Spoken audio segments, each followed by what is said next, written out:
Right, today we're going to bring a toolbox, and this toolbox, it's a smaller toolbox, but you can actually trim it down to any and set it up in any truck you want. It comes with 2 sets of keys, instructions. Now it does have 2 dual shocks, if you guys can see that. So when you close it and you open it up, you don't have to worry about jumping too much, all right, too fast. The shocks is going to help you open it.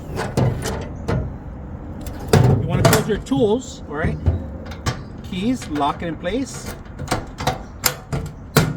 Aluminum steel, all right? Secure. Unlocking it.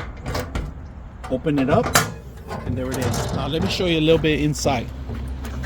So inside, there's a lot of space here, all right? Now this is a lip right here.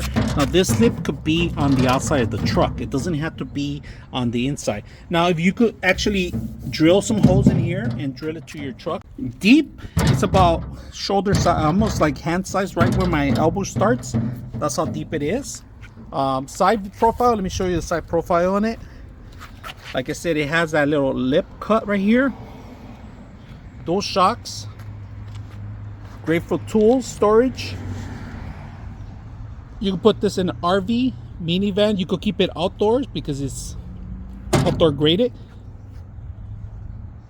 As you guys can see, we're testing it out where we're going to set it up. This is a little small little Toyota truck that we have in here that we're going to set up. All right, so we're trying to fix exactly where we want to set up because of the lip.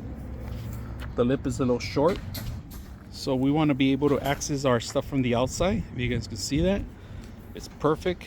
You can lock it in place.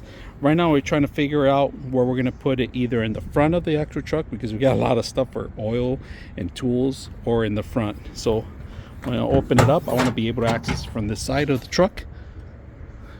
So you're going to have to mess with it where you want to set it up, but you can set this up anywhere pretty much. We're going to work on that and see where we can set this up. So I hope you guys enjoy the video.